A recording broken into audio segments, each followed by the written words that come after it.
Vamos começar a aula de sistemas operacionais para embarcados. Então, aqui a gente começa um outro nível na cadeira. Passamos o nível do hardware. Começamos no nível do software, ou talvez o nível mais baixo possível de software. E o objetivo dessa cadeira, dessa aula de hoje, é dar uma visão geral de que não existe apenas Windows, Linux, o sistema operacional do Mac. Existem também outros sistemas operacionais que às vezes nem são sistemas operacionais no conceito final da palavra, mas que é necessário que vocês saibam que também existem, que estão disponíveis e quais as possibilidades de coisas a fazer com eles. É importante lembrar do que um sistema operacional, entre aspas, de verdade trata. Então, se nós pegarmos lá o livro do Tannenbaum, por exemplo, a gente vai ver que um sistema operacional ele tem gerenciamento de processos, quer dizer, ele que coordena o multitasking, a preempção de um projeto de um processo para o outro, tem gerenciamento de memória, ele que faz a proteção, ele que faz a manutenção da MMU, do Memory Management Unit, ele tem um sistema de arquivos, quer dizer, ele que é responsável por manter os arquivos, todo o acesso a arquivos, também muito importante a entrada e saída de dados, o sistema operacional que é responsável por fazer todo o gerenciamento da entrada e saída de dados e várias outras coisas. Então, lembre-se que o sistema operacional no papel, um sistema operacional completo, ele geralmente é composto por estes tipos de serviços que são oferecidos para o usuário. Dito isso, nós temos várias outras categorias aí de sistemas embarcados que nem sempre são sistemas embarcados mais potentes, digamos assim, como um tablet ou um smartphone. Porque notem que o Android, e nós vamos ter uma aula específica dele, o Android e o iOS, eles são sistemas operacionais completos, no sentido de que eles oferecem tudo aquilo que a gente mencionou antes. Só que há outros dispositivos, como media players, roteadores e vários outros, que não necessitam disso aqui. Por quê? Porque o processador, o microcontrolador, ele não é tão potente. Também pode não ter memória suficiente, quer dizer, tem vários aspectos que influenciam. E claro que o principal limitante de ter um microcontrolador, um processador não tão potente ou nem tanta memória, nem tanto espaço de memória é o custo, certo? Aqui tem vários exemplos de sistemas operacionais disponíveis, alguns não existem mais. Eu vou falar de alguns. Então, isso aqui tem uma lista que pode ser pega aqui na Wikipedia. Então, isso aqui é só por curiosidade, é só para vocês verem novamente que existe vida após Linux, Windows e macOS, certo? Olha só, vários, inclusive o Symbian, por exemplo, que foi muito utilizado há muito tempo atrás. Versões de Embedded Linux, alguns inclusive migraram para televisão, por exemplo. Aqui tem sistemas operacionais específicos para media players. Isso aqui, como eu falei, é um subset, realmente surgiu a partir do Mac OS X, mas a gente vai falar dele nessa aula ainda. Então ele é um sistema operacional completo e tem várias outras versões aqui. Existem vários e vários sistemas operacionais, alguns específicos que foram desenvolvidos especificamente por empresas para funcionar dentro de um cenário específico. Novamente, lembrando que aqui nós estamos falando de um conceito relaxado, flexível de sistema operacional. Às vezes, isso nem é um sistema operacional, é só um framework para a geração de um binário que tem alguns serviços, por exemplo, de entrada e saída, depois chama uma thread para executar alguma coisa, depois faz a interrupção, você entende? Não necessariamente é um sistema operacional completo, na verdade a maioria desse aqui, às vezes nem é um sistema operacional completo. Então aqui nós temos versões de Embedded Linux, para roteadores, olha só, vários sistemas operacionais, novamente, naquele conceito flexível de sistema operacional, o DDWRT, por exemplo, na verdade é uma interface com serviços que dá para colocar em alguns roteadores. Vários outros aqui, por exemplo, TinyOS, nós vamos ver também. E vamos começar pelo Wind River. O Wind River ele foi comprado pela Intel. O Wind River é uma coisa bem interessante, porque ele tem suporte em tempo real, então ele é um sistema, a gente vai falar de tempo real ainda, mas ser um sistema de tempo real é uma coisa, como posso dizer, muito complexa e séria, porque tem que passar por, dependendo do campo de aplicação, há normas gigantescas, como por exemplo, vai colocar um sistema a funcionar numa aeronave, a Airbus, por exemplo. Tem uma quantidade gigantesca de normas a serem cumpridas. Então, esse tipo de sistema operacional, além de dar algumas garantias de tempo real, e lembrando que tempo real tem a ver com previsibilidade, certo? Com atender os seus deadlines. Ele é um sistema muito específico e bastante utilizado, como a gente vai ver. Eu já tive alunos que usaram em empresas o VxWorks porque trabalhavam em coisas mais específicas. Olha só, aqui alguns exemplos só para vocês verem. Tá? No famosinho robô da Honda, no Airbus, no Boeing 787, é usado no Wind River, num helicóptero da Apache, a Apache Longbow, um helicóptero que é usado no exército, também usado VxWorks, então tem vários, tem firewalls, ó, também usado o VxWorks. Vários outros enviados literalmente para o espaço, como, olha só, para Marte, certo? Satélites, várias coisas usando o VxWorks da Wind River, que obviamente foi comprado da Intel. Intel sabendo do potencial de uso. Então notem que isso nunca poderia ser feito por um sistema operacional convencional, gente. Como Linux ou como Windows. Esse sistema especializado para tempo real, ele tem garantia de servicibilidade, ele é robusto. Então ele tem várias outras coisas que o sistema operacional, digamos, normal não oferece. É claro que o que a gente vê é cada vez mais uma homogeneidade de sistemas operacionais. Por exemplo, há muito tempo atrás era muito comum, nós temos vários sabores, versões diferentes de Unix. E a gente vê que o Linux está gradualmente tomando conta. Então, grande parte dos supercomputadores hoje já usam Linux, certo? Então, de alguma maneira, sistemas operacionais que nós tínhamos em enterprise, em grandes servidores, eles estão ficando cada vez mais homogêneos. Mas essas aplicações mais específicas, neste caso aqui é um sistema operacional propriamente dito, mas nós temos outros sistemas operacionais mais simples para suprir algumas demandas do mercado.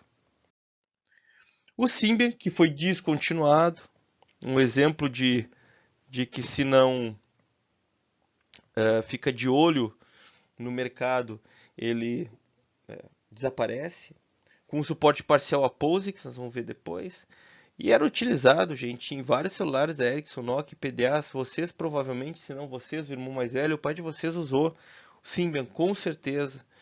Porque, por exemplo, a Nokia utilizava. Então, a Nokia era grande líder aí de venda de celulares. Utilizava, executava em processadores ARM, V5, V6 até o V7, certo? E, inclusive, tinha alguma capacidade de real-time. Claro que isso também dependia muito da versão que processador que utilizava. Mas sim é um exemplo de plataforma super utilizada. A Nokia é outro exemplo, né? A gente já discutiu isso. E que foi descontinuado. Na verdade, eu diria que também ele acompanhou a Nokia, porque o grande mercado que ele estava inserido era o mercado da Nokia. Vamos falar um pouquinho de POSIX. O que é POSIX? Quando a gente fala em POSIX ou que alguma coisa é compatível com POSIX, se chama Portable Operating System Interface. Então foi feito pela I3E, tá? É um padrão especificado pela I3E, é um padrão, a I3E ela faz padrões, esse é um padrão da I3E, e ele é feito basicamente para sistemas operacionais tipo Unix. Gente, Linux, a gente vai falar sobre isso, mas Linux basicamente é uma mistura de Linux, que é o nome do principal responsável, que começou com Linux, é o Linus Torvalds, com Unix. Então, é o Unix do Linux, certo? Então, Unix é um sistema operacional, a gente vai falar um pouquinho dele também. Muito antigo e muito robusto.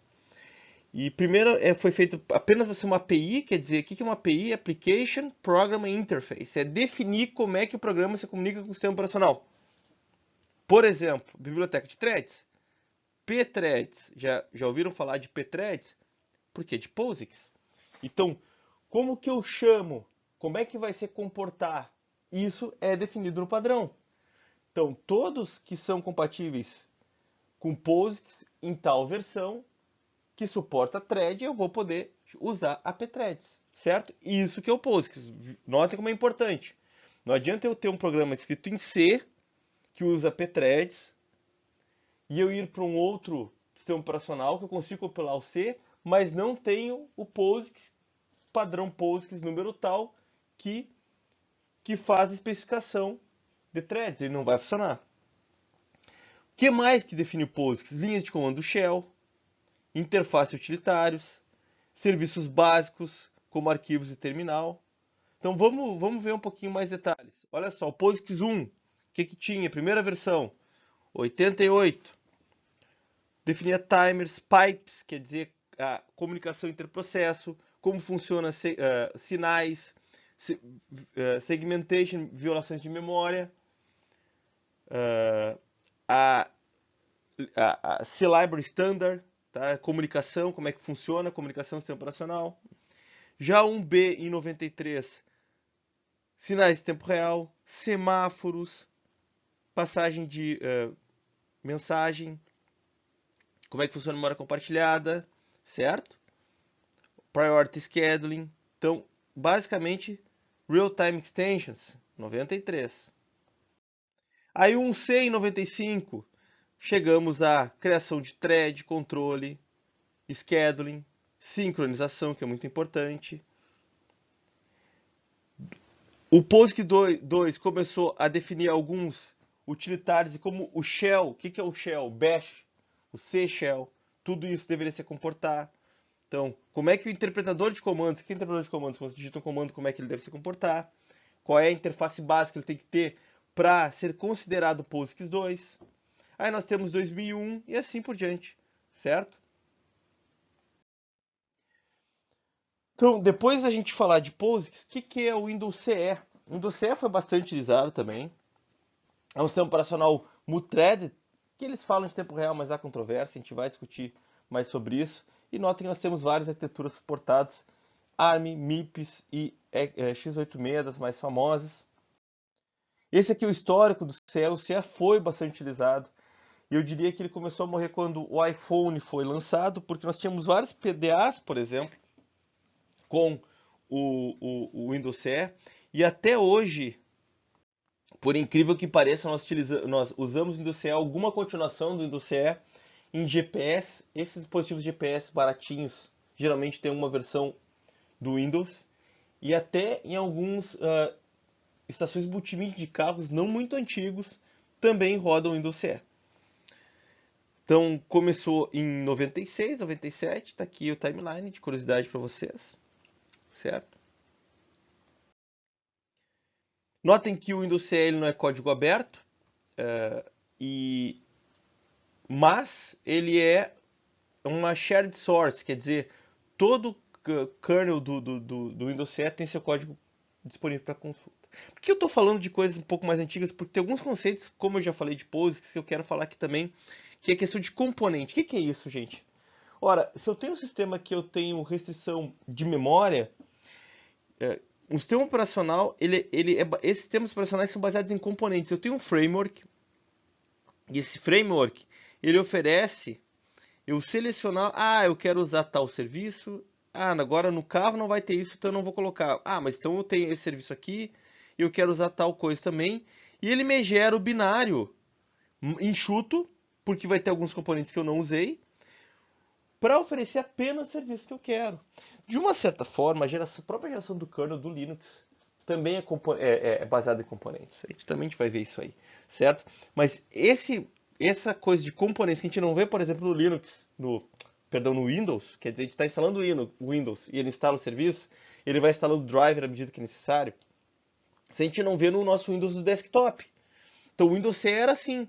Eu tenho uma lista de componentes, eu quero usar isso aqui, eu quero usar isso aqui, eu quero usar isso aqui. Sei lá, eu tenho um software que eu quero usar, eu tenho um serviço que eu quero usar.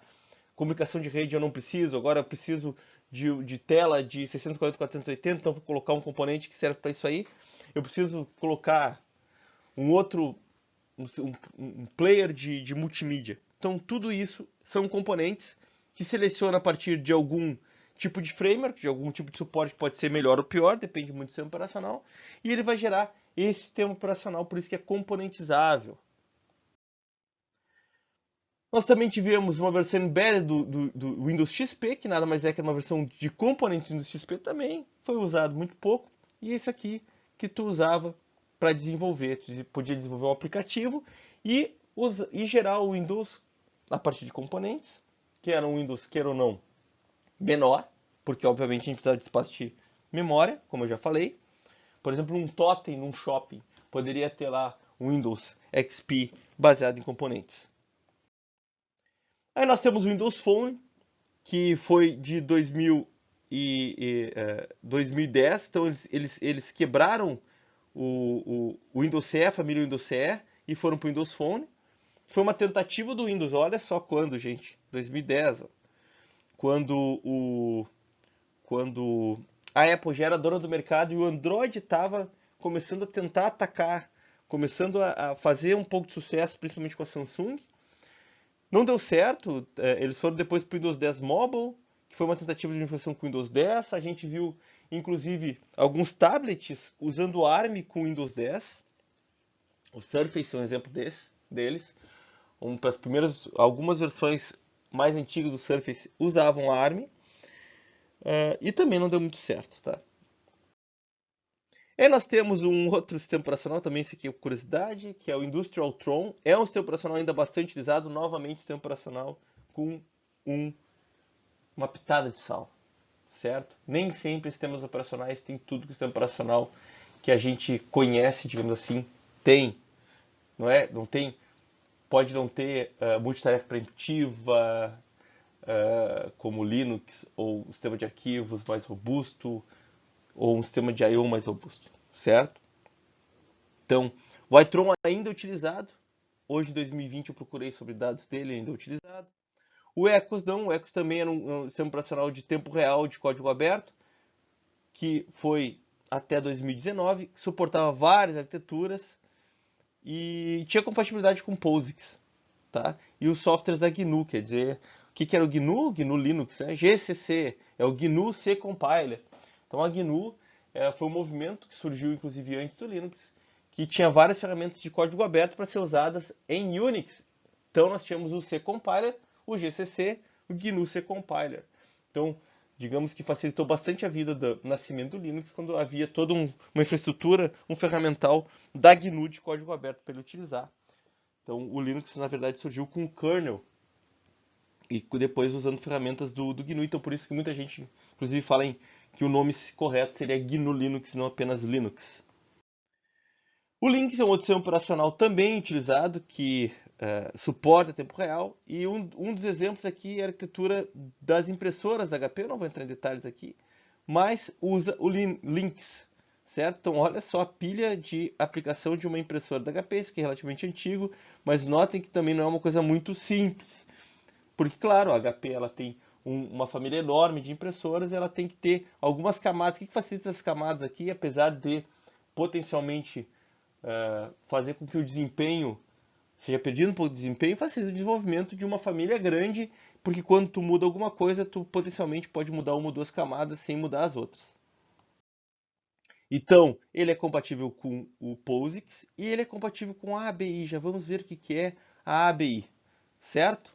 E várias funcionalidades, da mesma maneira como vários outros sistemas que eu já falei, decididos em tempo de design. Então, ele é também, de certa forma, um sistema operacional baseado em componentes. Então, olha só, nas impressoras LaserJet, por exemplo, tem vários processadores, o MIPS, é o nosso MIPS de RGB, Motorola e vários outros, tá? E que o Lynx roda, executa. Então, o que é uma ABI, gente? A ABI se chama Application Binary Interface. Basicamente, a ABI ela é um conjunto de regras. Então, notem aqui que eu já vou falar mais detalhes, mas notem que o Lynx ele suporta a ABI do Linux para executar. E qual é a grande vantagem disso? A grande vantagem disso é que potencialmente eu posso pegar um binário executável do Linux e rodar no meu Linux, desde que obviamente seja compilado para a mesma arquitetura, né? Porque ele não faz mágica e não tem nenhum tradutor binário. Então, potencialmente usar a mesma ABI faz com que eu tenha essa oportunidade aí de cambiar, de intercambiar um binário que vem de um outro sistema operacional. O que uma ABI define? Define o tamanho, o alinhamento do tipo dos dados no executável, no binário, com convenção de chamadas, como é que eu passo um argumento para a função, como que os valores são retornados, como uma aplicação deve fazer chamadas de sistemas, o formato do objeto, tudo isso a ABI define, certo? As bibliotecas, como é que eu linko com a biblioteca, tudo isso quem define é a ABI, Application Binary Interface, por isso que é interface. Então, notem que existem padrões, obviamente. A ABI do Linux é diferente do Windows e é por isso que eu não posso pegar o executável de um e colocar no outro e vice-versa, certo? Apesar do, por exemplo, se os outros, ambos rodam x86, eu usei o GCC para o x86, o GCC ele vai gerar um binário de acordo com a ABI de um sistema operacional ou do outro sistema operacional. E é por isso que eu não consigo pegar um executável de um e rodar no outro. Então notem que o Linux, por exemplo, usa o ELF, o famoso ELF, alguns de vocês já devem ter ouvido, que é o Executable Linking Format, que é o mesmo do Linux, define o formato do executável. Certo? Então, esse cara aqui, novamente, é diferente do .exe do Windows, por isso que um não funciona no outro, apesar de, por exemplo, os dois serem compilados para a mesma arquitetura, x86, por exemplo. Também as chamadas de sistemas são idênticas no Linux. E ele tem uma versão modificada da biblioteca dinâmica para chamar as Dynamic Linked Libraries. O que é isso aqui, gente? O que é DLL?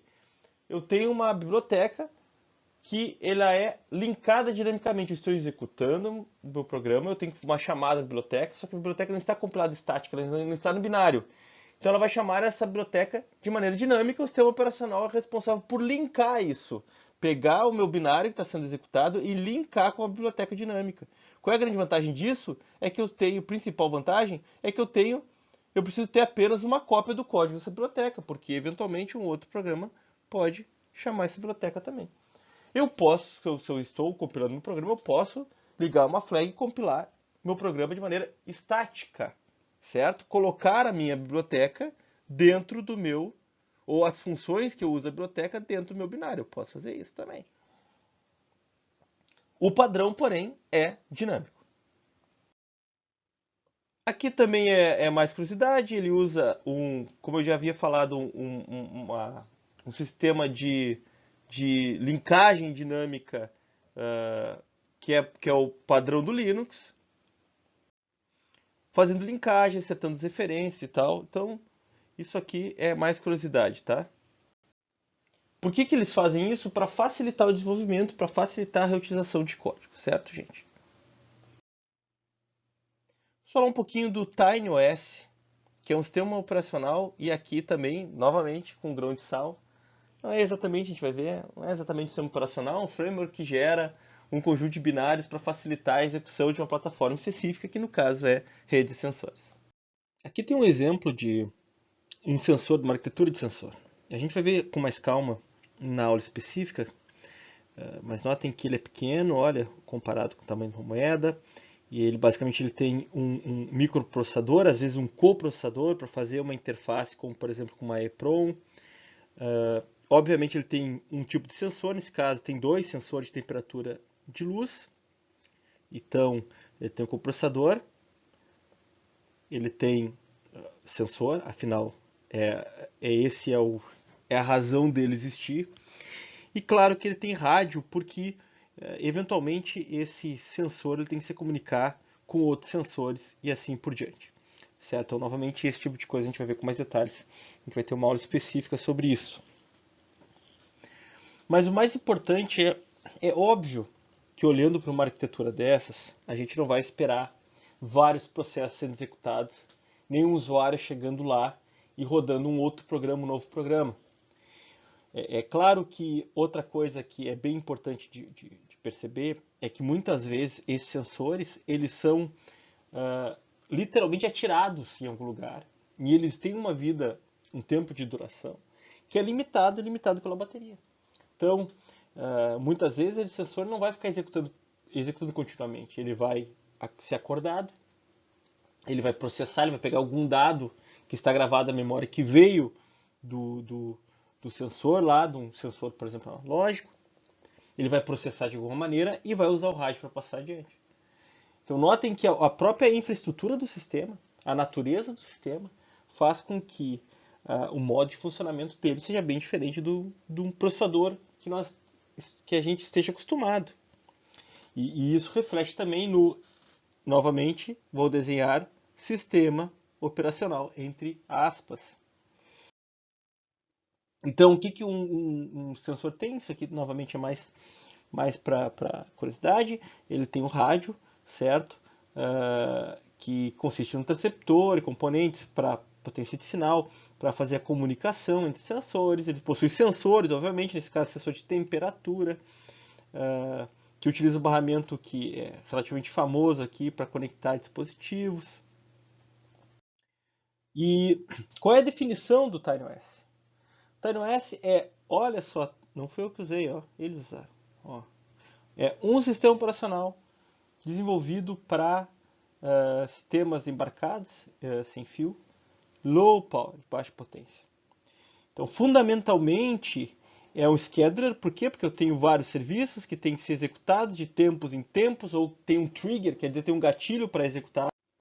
E ele também possui uma coleção de drivers. Então, quando a gente tem um microcontrolador e com seus periféricos, esse sistema operacional, ele geralmente tem um pacote, digamos assim, que faz com que todos os drivers e intercomunicação daquele dispositivo específico, é claro que ele não suporta todos os mercados, suporta alguns do mercado, já tenha disponível quase out of the box, quer dizer, eu pego o negócio e meio que sai funcionando. Então, na verdade, além de ser um negócio componentizável, pegar componentes e fazer um programa, todo o suporte de drivers geralmente está lá naquele, entre aspas, sistema operacional. Então, basicamente, uma biblioteca de serviços e de programas com drivers para suportar certas plataformas que são bastante utilizadas. E claro que, como eu falei no caso de sensores, adaptado para um nicho específico. No caso aqui, redes e sensores. Então, como é que funciona aqui, por exemplo? Olha só, eu tenho esses três aqui com TinyOS. Esse aqui trabalha com wireless, se conecta em wireless. E esse aqui pode se conectar, por exemplo, ou wireless ou por uma serial USB com um gateway. Que o gateway é programado, sei lá, em Java, sei qualquer coisa. E que pode estar conectado à internet. Então isso aqui é meio uma descrição padrão do sistema de wireless. Geralmente aqui eu tenho o meu gateway que faz comunicação com o mundo real. E a gente vai ver também que esses sensores eles podem estar espalhados de uma maneira não necessariamente uniforme. Então, novamente, se a gente vai querer verificar a temperatura ou umidade de uma selva, a gente vai subir no helicóptero, tirar sensores e, obviamente, eles não vão cair retinhos, não vão ser equidistantes, quer dizer, não vão ter a mesma distância entre si e tudo isso. São problemas de arquitetura de sensores. Mas a gente está falando aqui do sistema operacional para sensor. Então, como é que ele funciona? Primeiro, ele é baseado em componentes. Então, além dele permitir escrever pedaços de código, porque, obviamente, eu posso ter uma funcionalidade que eu quero no meu sensor que não existe ainda, e esse código ele pode ser reutilizado no futuro e permite a união com o sistema. Então, ele permite que eu pegue o meu sistema, que tem lá o driver do sensor, que tem funções básicas do microcontrolador, como, por exemplo, uma função para se conectar com rádio, mas que permite eu colocar lá o meu pedacinho para fazer o processamento. Sei lá, eu quero, ao invés de pegar só a temperatura, eu quero pegar a média da temperatura durante as 5 horas. Então, eu modifico o meu programa para pegar a média, eu pego o valor do sensor de temperatura atual, eu sei das últimas 20 amostragens que me dão as últimas 5 horas, eu faço uma média e aí eu envio adiante pelo rádio, certo? Como eu havia comentado antes, então ele tem APIs, né, Application Program Interface, serviços e biblioteca de componentes para facilitar a escrita.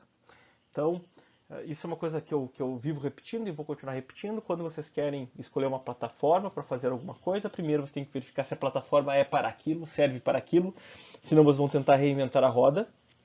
E a segunda coisa é, beleza, eu achei eu quero fazer uma rede de sensores, eu tenho 5 plataformas, qual é que me dá melhor suporte de software? Qual é que me dá a maior facilidade de eu pegar um conjunto de software e adaptá-lo para as minhas tarefas? Por que eu vou fazer do zero? Porque é divertido, beleza, mas fazer do zero e ser divertido custa dinheiro, custa tempo, custa recurso da tua empresa, da empresa que tu está trabalhando.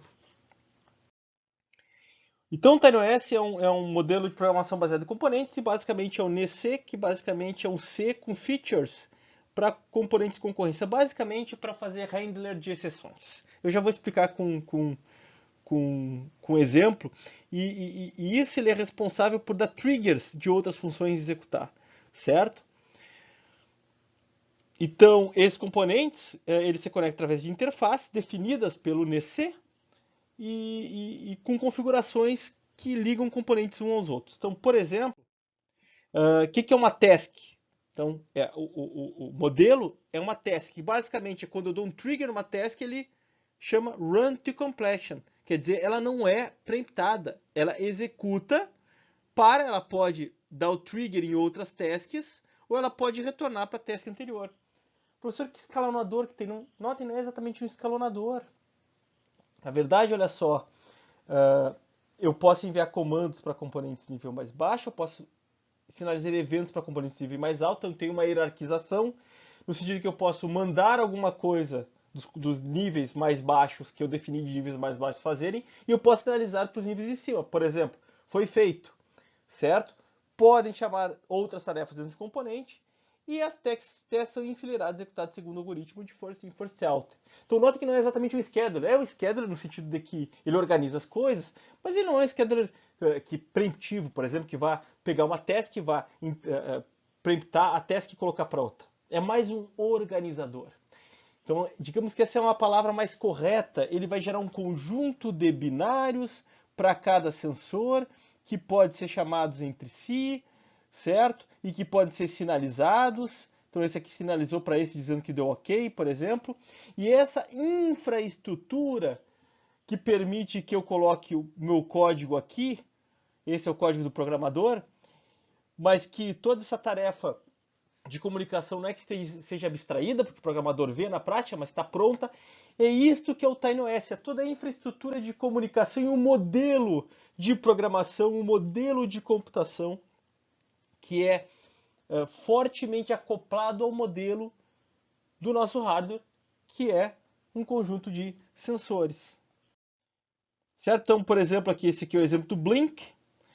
Basicamente, eu tenho um timer que manda uma tarefa ser executada. Então, olha só, eu tenho aqui, o que acontece aqui, ó, quando acontece o timer é fired, então nota, isso aqui é um tratador de eventos dentro de um C, certo? Então é um C modificado. Quem programa, por exemplo, sei lá, em Java, isso aqui não é estranho. E basicamente o que esse cara faz? Ele vai chamar uma função, ó, que está aqui, ó, que vai fazer isso aqui, certo? Vai executar alguma coisa e vai retornar. Então, notem que a infraestrutura que o TinyOS oferece é essa. É um negócio, quando acontece algum evento, um componente consegue sinalizar ou mandar um outro componente fazer alguma coisa. Por quê, gente? Porque uma rede de sensores, ela é baseada em eventos. Por quê? Porque eu não consigo ficar trabalhando infinito num sensor. O que acontece? Eu pego dados de um sensor, eu coloco numa memória e de tempos em tempos, por exemplo, um timer vai dizer para o meu processador pegar o dado e enviar para o próximo por rádio, certo? Então faz muito sentido a gente ter um sistema operacional dessa maneira.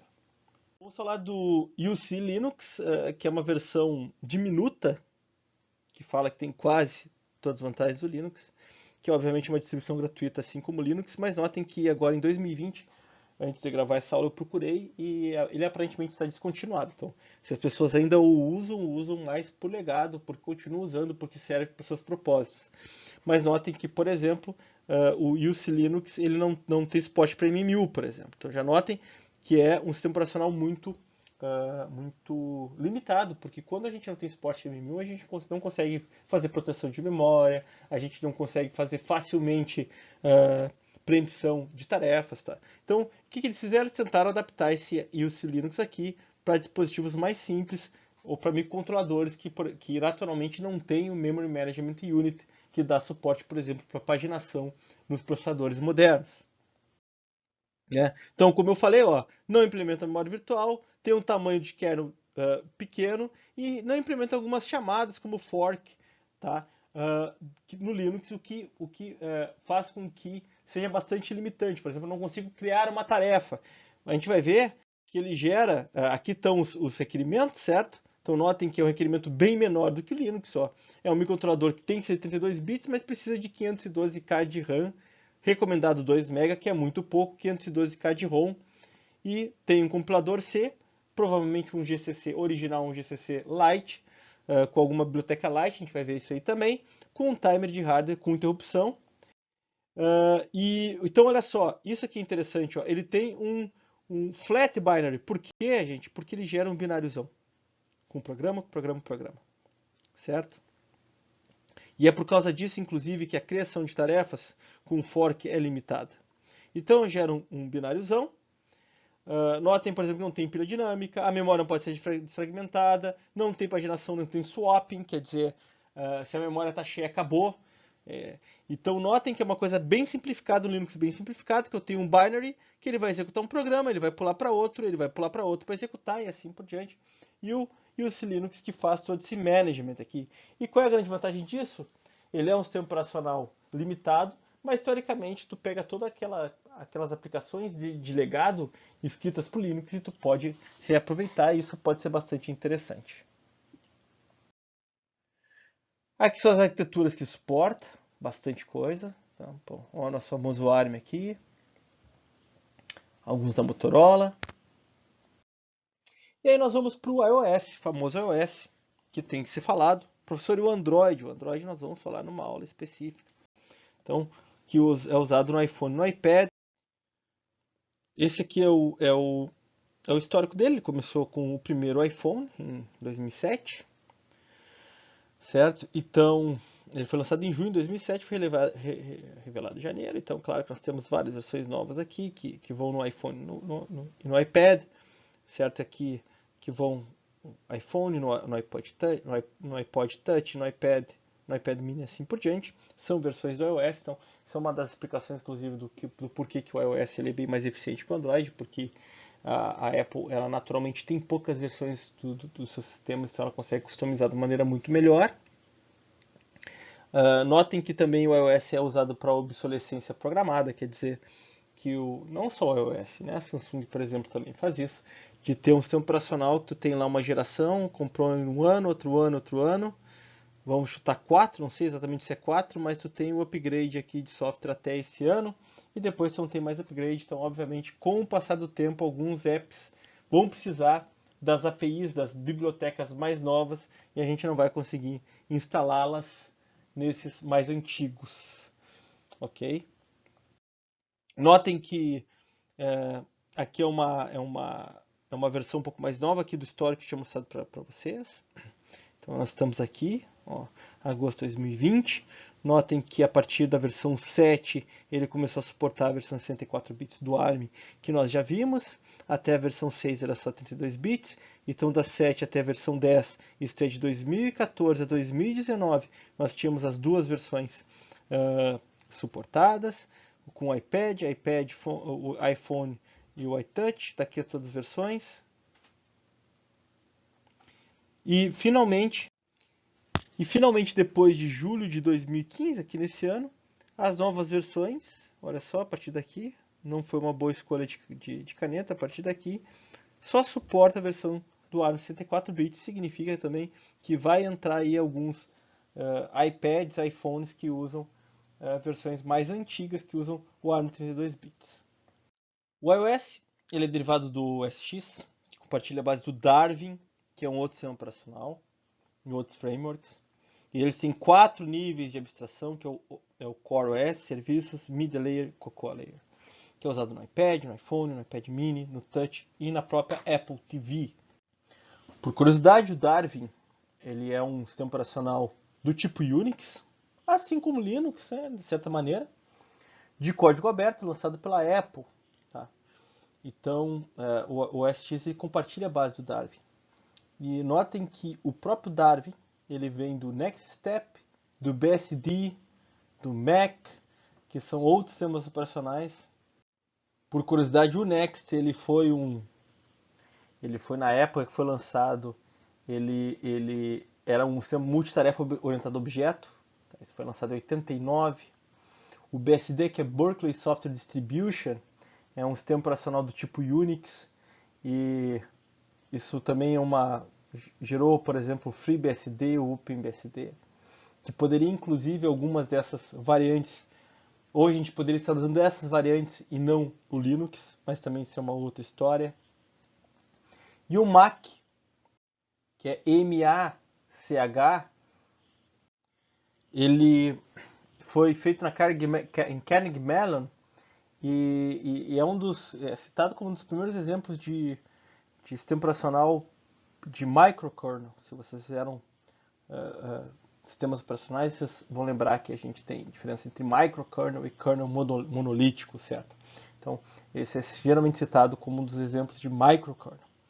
Então, o Darwin ele é uma herança de várias coisas que são muito boas, certo? Aí está aqui a que eu havia falado antes, que é um open source 2000, desenvolvido pela Apple, um código NextStep, BSD e do próprio Mac, que não está aqui. Então, todo o macOS e os sucessores são baseados no Darwin. Olha só, compatível com o nosso POSIX e com o SUSV3, que é o Single Unix Specification, conjunto de padrões de sistema operacional que tem de seguir para poder se chamar de Unix. Então, ele pode ser chamado de Unix. O que é Unix, professor? Unix é aquela grande sistema operacional.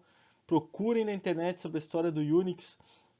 Se vocês gostam de usar Linux, acham que são... Poxa, eu sou bacana, eu uso Linux e não sabe o que é Unix, vocês não sabem metade da história.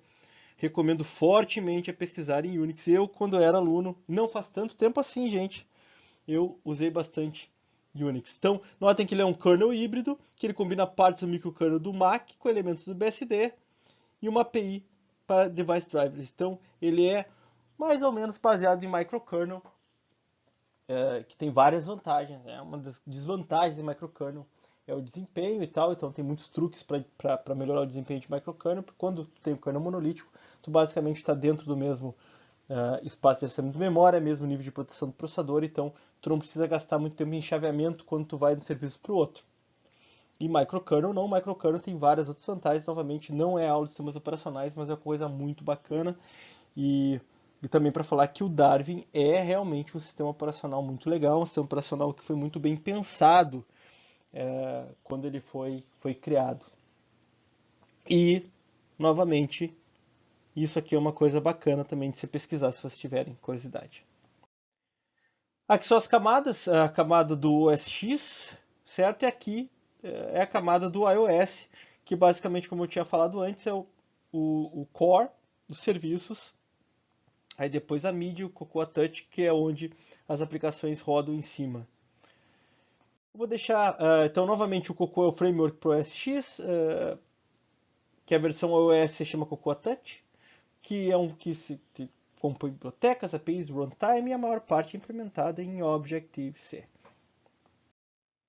É isso que eu tinha falado antes, eu vou deixar isso aqui mais para curiosidade, eu copiei daqui do developer da Apple.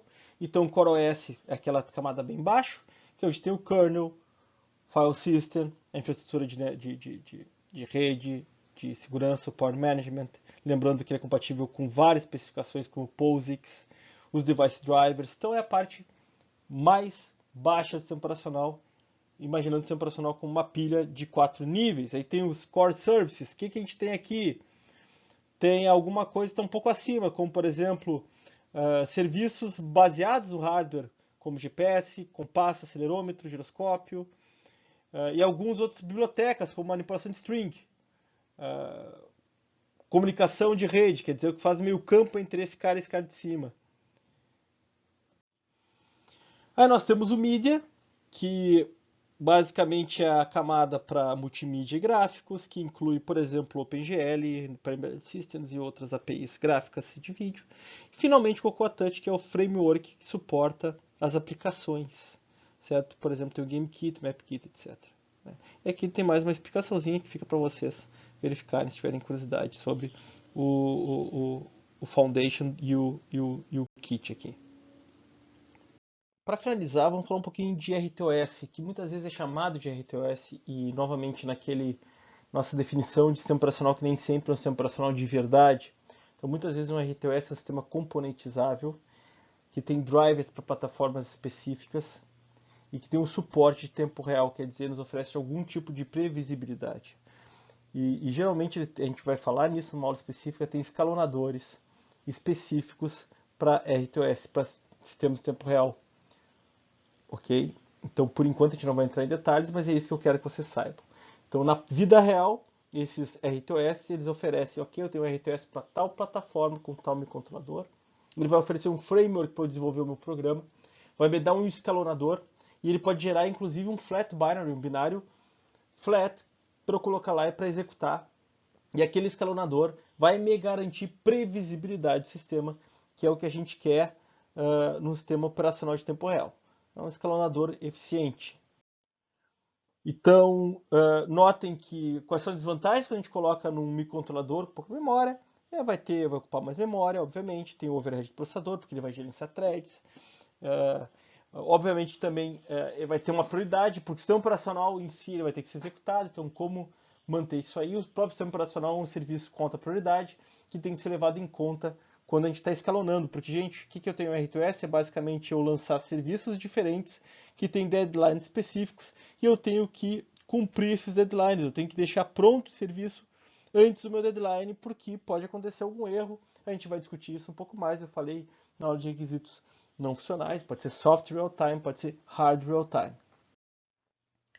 Então, claro que tem uma curva de aprendizado, tem uma certa complexidade, porque tem que entender como é que funciona isso. Então, é um ramo meio específico e que tem que cuidar com os famosos deadlocks. Ele está aqui, ele tem um lugar especial, porque isso é comum de acontecer nesse tipo de desenvolvimento, certo? Então, eu não diria que uma desvantagem do RTOS é curva de aprendizado e complexidade, porque, afinal, depois que isso acontece, ela vai facilitar a tua vida. Mas, novamente, professor, eu quero fazer um LED piscar, eu vou usar um RTOS porque tem naquela minha plaquinha que suporta, eu vou fazer isso. Aí vocês vão instalar toda uma quantidade enorme de componentes e o código de vocês para o LED piscar vai estar aqui, que nem vai ser tempo real nem nada, e vocês vão ter todo esse trabalho. Bom, se vocês querem ter todo esse trabalho para aprender como é que funciona, joia. Mas se vocês quiserem simplesmente fazer o LED piscar, não tem por que usar uma coisa mais complexa do que o serviço que vocês precisam. O que nós temos aí? Nós temos, curiosidade, olha só, suporte amplo da Atmel, o FentoS, o DuinOS, que é para Arduino, certo? Então a gente tem, por que Arduino? Porque é o meu controlador, uma memória, com tudo aquilo que a gente já discutiu. E eu quero discutir na nossa aula presencial, vou abrir a página lá do FreeRTOS, esse cara aqui, tá? Ele está sendo bastante utilizado, porque ele tem suporte para várias plataformas, e quanto mais suporte para plataforma, maior a comunidade, e quanto maior a comunidade, mais código pronto você tem. E quando você tem mais código pronto, facilita o reuso, que tem mais código pronto, e aí são portados para mais plataformas. Ele é aberto e eu diria que tem muita gente que está migrando para cá.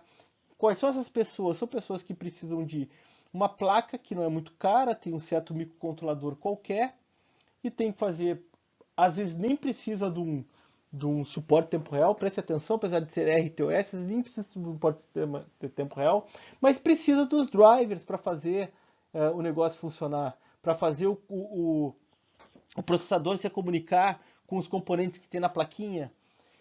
E aí está tudo pronto, o framework está pronto, tem exemplo, vocês entendem? Então não necessariamente eu preciso do RTOS para usar o FreeRTOS, e o FreeRTOS é uma boa opção para quem tem alguma plaquinha, quer tirar a plaquinha ali, eu quero usar para alguma coisa, para uma coisa talvez seja mais complexa, e não quer partir do zero. Preste atenção no FreeRTOS. Aqui é um outro exemplo, tá disponível lá nas lâminas se vocês quiserem dar uma olhada. E aí nós acabamos a aula de sistemas operacionais e sistemas embarcados. Então, eu gostaria de repetir, vou pecar na repetição, que isso aqui não é uma aula, não foi uma aula extremamente técnica sobre sistemas operacionais, porque não é o ponto. Foi uma aula para vocês verem que sistemas operacionais, quando chamados de sistemas operacionais, ou inclusive aqueles de real-time RTOS, nem sempre são usados para RTOS. E sistemas operacionais nem sempre são sistemas operacionais na sua concepção original. Às vezes são frameworks que facilitam o programador a reutilizar componentes, reutilizar drivers, reutilizar as maneiras de comunicação que existem entre eles para facilitar a vida do desenvolvedor. Certo? No nosso encontro eu vou abrir a página do FreeRTOS para a gente ver um pouquinho o que ele suporta, as plataformas que ele suporta, se tem algum exemplo. Certo, gente? Até a próxima.